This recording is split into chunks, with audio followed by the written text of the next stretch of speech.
हमारी संस्कृति, हमारी पहचान। यज्ञ, योग, आयुर्वेद सदा रहे हमारे साथ। भारत के प्राचीन ग्रंथों एवं आधुनिक विज्ञान का दिव्य संगम, यज्ञ महिमा।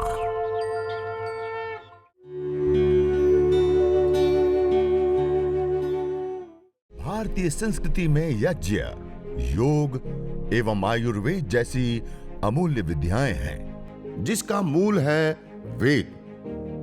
इतिहास की ओर दृष्टि डालें तो भगवान राम, भगवान कृष्ण से लेकर राजा महाराजाओं, ग्रामवासियों व अरण्यवासी ऋषियों की कुटियों तक नित्य व नैमित्तिक यज्ञों का प्रचलन देखने को मिलता है। यज्ञ को, हवन को, अग्निहोत्र को करने से क्या हमें लाभ प्राप्त होता है?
इन सारी चीजों से भी अधिक मात्रा में, अर्थात सर्वाधिक हम प्रयोग ले रहे हैं और एक सेकंड भी उससे हम दूर भी नहीं रहते, लेकिन उसकी हम कभी सफाई नहीं करते।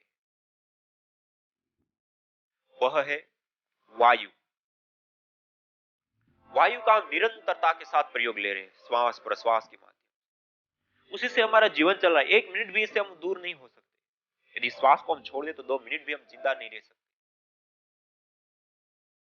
इस वायु के शुद्धता बहुत जरूरी होती है। यह वायु यदि शुद्ध नहीं है तो उसके कारण अनेक प्रकार की हमारे शरीर में बीमारियां, और उन बीमारियों के कारण दुख प्राप्त होगा। इसलिए हमारे ऋषियों ने इस चीज को बराबर देखा था, सही रूप में परखा था, और हमारे जीवन में अग्निहोत्र जैसी अमूल्य विद्या को हमें प्रदान किया कि हम प्रतिदिन अपने घर में छोटा सा 2 आहुति, 4 आहुति, जो हमें अपेक्षित है उतनी आहुति देकर के, विशेष जो औषधीय द्रव्य है उसकी आहुति प्रदान करके हम इस यज्ञ को संपन्न करें। और यज्ञ को करके जो वायु का हम शोधन नहीं करते, जिस वायु को हम स्वच्छ नहीं करते हैं, जो हमारे दृष्टिगोचर नहीं होती, हमारी चर्म चक्षु से हम जिसको नहीं देख सकते, लेकिन जिसका हम निरंतर प्रयोग करते हैं और उसके अशुद्ध होने पर हमारे जीवन के ऊपर सर्वाधिक प्रभाव पड़ता है, उस वायु के शोधन के लिए हमें प्रतिदिन यज्ञ करने के लिए कहा। इसलिए इसको भोजन के साथ भी जोड़ा। यज्ञ शिष्टासीना संतो मुच्यन्ते सर्वकिल विषय भुज्यन्ते तु त्वगम पापा ये पचन्त्या। बिना यजन के भोजन करना पाप कह दिया। श्रीमद् भगवद गीता चाहे मनुस्मृति का हो या और भी हमारे जो वैदिक ग्रंथ है, उसमें सभी जगह भोजन के साथ भी यज्ञ को जोड़े कि हम पहले यजन करें और उसके बाद भोजन करें। क्यों? कि स्वच्छता हम सब जगह पे चाहते हैं, और स्वच्छता के कारण बीमारियां नहीं होती, और बीमारियां नहीं होती तो रोग नहीं होते, तो उसके कारण दुख नहीं होते। यज्ञ के भस्म का सेवन सभी प्रकार के रोगों में यज्ञ शेष भस्म को छानकर प्रति 1 लीटर पानी में 2 ग्राम से 5 ग्राम की मात्रा में कपड़े की पोटली बनाकर जल पात्र में रखकर 8 घंटे के बाद यही पानी पिए। इसी जल में सौंठ का प्रयोग भी अत्यंत लाभदायक है। सामान्य व्यक्ति भी स्वास्थ्य लाभ हेतु इस पानी को पी सकता है।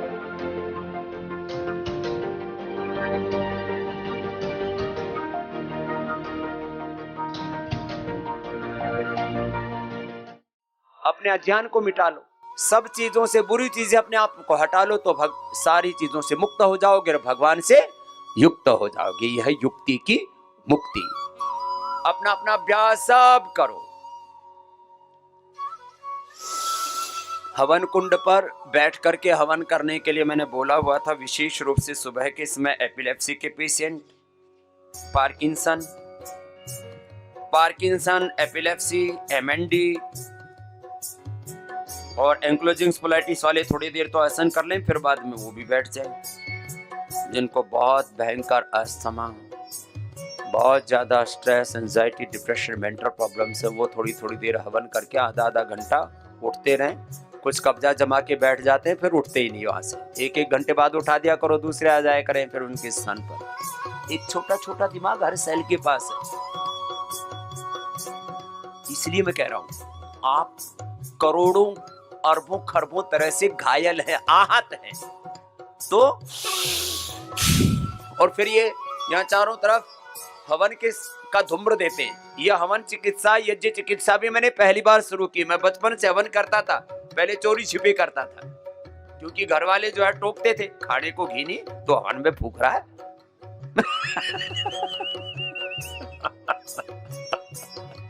तो हम लोग चोरी से घर से घी ले जाते और पुराने मकान होते थे ना पहले गांव में, उनमें जो घड़े फूट जाते थे ठेकरे, उनका हवन कुंड बना करके और वहां से आहुति देते। और उस आहुति का ये फल है कि चोरी से घी चोरी करके, चोरी से ठेकरे में हवन करके और पुराने ढूंढ में हवन करके वो यज्ञ करने का परिणाम है कि स्वामी रामदेव के पुण्य जाग गए और सन्यासी बन गए। इसका मतलब ये नहीं कि जो हवन करेंगे सब सन्यासी बन जाएंगे। तुम अच्छे जरूर बन जाओगे, योगी निरोगी जरूर बन जाओगे। और यज्ञनी भस्म थी બધા સ્કિન પ્રોબ્લેમ્સ, હા એ બહુ અમે જે કોઈ લેબથી ફાયદો નહીં થયો, આ ઉપરથી ભસ્મ લગાડી લો। જો જેને ફંગલ ઇન્ફેક્શન થતા હોય જાતના, એ ફંગલ ઇન્ફેક્શન માટે, હા ભલે સાધુ સંતોએ આમ જ ભભૂત લગાડતા હતા, હા अब સાધુ સંતો આવું આખા શરીર ઉપર આમ ભસ્મ લગાવે। આવું બધું યજ્ઞની જે ભસ્મ છે ને, એનાથી અમારા અહીંયા સન્યાસીઓ ઓમદેવજી, બધા જ વિપ્રદેવજી, યજ્ઞદેવજી, બધા અમારા સંતો, અમારા આચાર્યો, આચાર્ય સુમિતજી, આચાર્ય લોકેન્દ્ર, આ બધા અહીંયા યજ્ઞ ચિકિત્સા દરરોજ કરે। યજ્ઞ ચિકિત્સા અને ભસ્મ ચિકિત્સા છે। યજ્ઞની આ ભસ્મ છે ને, આ તો એટલી જબરદસ્ત છે ને, એનાથી અને જેને બહુ આમ સ્કિનની પ્રોબ્લેમો હોય ને, એના અમે શું કરીએ, એના અમે ગાયના ઘીમાં, इसको गाय के घी में रगड़ देते। अच्छा, रिंकू सिंह, यस, गाय ना घी में रगड़ी नहीं ना, इसको गाय के घी में थोड़ा डालो, देखो गाय का घी थोड़ू, बस आ गाय नो घी लगाड़ी ने, इसको पेस्ट बना लो। और पेस्ट बना करके कोई ने स्किन प्रॉब्लम कोई जगह होय ना रिंकू भाई, हाँ एने પછી લગાડી દો તો બધી જાતનો ફંગલ ઇન્ફેક્શન એનાથી દૂર થઈ જાય। આવું છે બધું। હા,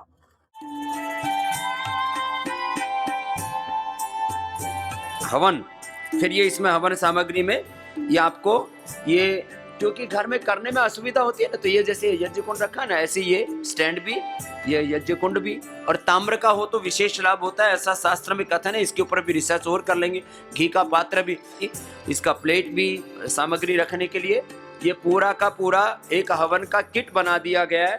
इसमें भी ये हमारे लगे ही रहते हैं सन्यासी लोग हमारे ये पूरे, तो ये सारा तैयार हो गया है।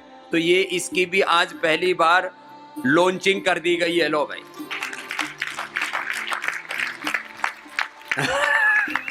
तो ये हवन किट भी लॉन्च हो गई आज। और हवन करने की जो विधि है, तो पहले ये वैदिक नित्य कर्म विधि मिल रही थी, उसको बहुत ही अच्छे से समायोजित किया है हमारे पूज्य स्वामी यज्ञदेव जी ने, और उसको पूरा समायोजित करके और वैदिक नित्य कर्म विधि का आज ये नया संस्करण भी लॉन्च हो रहा है। वैदिक नित्य कर्म विधि, इसके लिए भी एक बार बहुत बहुत अभिनंदन है। पतंजलि में जब कोई कार्य होता है तो सभी भाषाओं में सारी पुस्तकें सब निकल जाती है, तो एक बार बहुत बहुत अभिनंदन इसके लिए।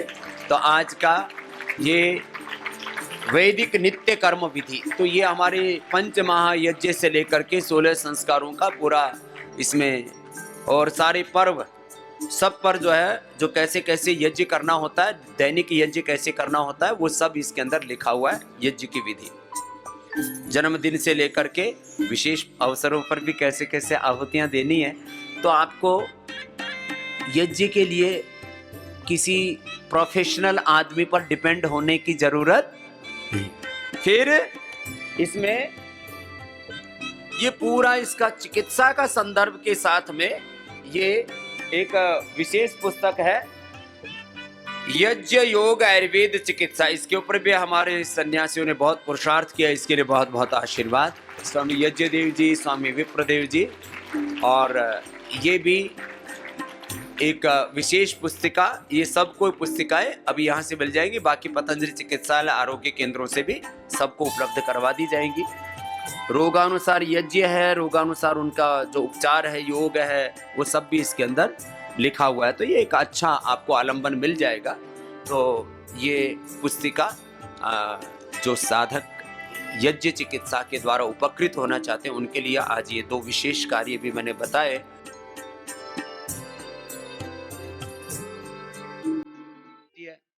जिनको एसएलएमएस ऑटोइम्यून डिजीज एमएनडी है, एंकोजोस्पाइटिस है, जिनको इनफर्टिलिटी है, जिनको चर्म रोग है, जिनको हार्ट रोग, बहुत ज्यादा हाइपरटेंशन, नींद नहीं आती, उनके लिए तो स्पेसिफिक हमने 10 तरह की विशेष सामग्री बना रखी।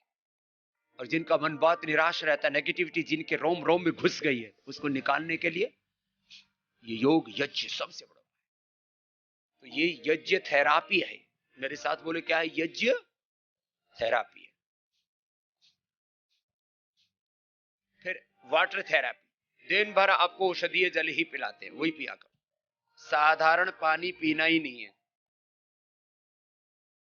जिनको कोई रोग विशेष नहीं भी है तो यज्ञशाला में यज्ञ की भस्म डाल करके और पानी को दिव्य बना देते हैं। अर्जुन की छाल, दालचीनी, थोड़ा तुलसी और उसमें थोड़ा सा लेमन ग्रास आदि डाल देते, तो एक पेय बना देते। वो दिन भर वही पानी पीते। मेडिकेटेड वाटर या medicated air, water medicated air देते हैं ये हवन वाली। ये प्रयोग विशेष रूप से चल रहा है। ये बीपी के लिए, शुगर के लिए, हार्ट के लिए, अर्थराइटिस के लिए, लीवर के लिए, फैटी लीवर के लिए, ये कोलाइटिस के लिए, ये माइग्रेन पेन के लिए, ये दर्दों से लेकर के शरीर के इंटरनल ऑर्गन्स को एक्टिवेट करने के लिए रामबाण है। अद्भुत अद्भुत, इतना जबरदस्त इसका लाभ होता है। ये किसी ने नहीं किया था। मेडिकेटेड एयर, ये यज्ञ थेरापी है। मेडिकेटेड वाटर, जो आपको अलग अलग पानी पिला रहे हैं, पंचामृत से लेकर के और किरतहर से लेकर के, अर्जुन से लेकर के, मेधा से लेकर के, गिलोय से लेकर के, दिव्यपेय से लेकर, सर्वकल्प से लेकर के, गोखरू से लेकर के, और जिनकी बहुत ही ज्यादा ऑटोइम्यून डिजीज है, एमएनडी है, उनको तो अभी तो मैंने जो है इम्यूनोग्लिट पाउडर को ही भिगो करके उसको निधार के पानी पीने के लिए बोला है। अभी उसका दरदरा बना करके उसको भी मंगा रहा, उसका पानी पीना दिन और एकदम पूरी इम्यूनिटी एकदम पुष्ट होता है। और जिनके भी शरीर में रोग हैं, खास करके कैंसर, ऑटोइम्यून डिजीज जैसी बीमारी, स्किन जैसे रोग हैं, तो उनको कल से, आज व्यवस्था करवा देंगे, कल से उनको ये जिए जल मिलेगा। हवन की जो भस्म होती है उसको पानी में डाल देते हैं। हमने रिसर्च कर लिया, ये तमाम तरह के जो तुम घरों में आरओ वाटर पीते हो, मैं उसको अभी यहाँ तो बंद कर रहा हूँ आरओ वाटर। तो क्या कर रहे हैं हम, यहाँ पानी के अंदर हवन की राख डाल देते हैं। हमारे पास तो दिन भर यज्ञ की भस्म डाल देते हैं, तो जो पानी सबसे जबरदस्त अल्कलाइन हो जाता है। पानी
यज्ञ दान तप, यज्ञ दानम तपस्यैव पावनानि मनीषिणाम योगिनः कर्म कुर्वन्ति संगम त्यक्त्वा आत्मसिद्धये। योग, यज्ञ, दान, तप, कर्म, पुरुषार्थ भी, इसलिए हम योग और यज्ञ को सर्वाधिक महिमा देते हैं पतंजलि योग पीठ में। योग और यज्ञ को आप भी अपने जीवन में ऐसे ही करते रहना। रोज नहीं कर सको यज्ञ तो कम से कम गाय के घी का दिया जला लेना अपने घर में। और पतंजलि पूजा सामग्री के नाम से अलग अलग धूप, अगरबत्ती सामग्री आदि मिलती है। ज्यादा मंत्र आदि नहीं आते हैं तो खाली गायत्री मंत्र और ओम से होम कर लेना। होम, हवन, अग्निहोत्र, इसकी बड़ी महिमा अपने। यज्ञ भारतीय संस्कृति की मुकुट मणि है, प्रतीक है, मूल है। मानव जीवन के हर पहलू के साथ यज्ञ जुड़ा हुआ है, चाहे वह संस्कार हो, चाहे पूजा पाठ या फिर पर्व से लेकर हर शुभ अशुभ अवसरों में भी यज्ञ करने की सार्वभौमिक, वैज्ञानिक एवं पंथ निरपेक्ष पावनी परंपरा रही है। आइए हम संकल्प लें, संसार के श्रेष्ठतम कर्म यज्ञ को अपनाएं।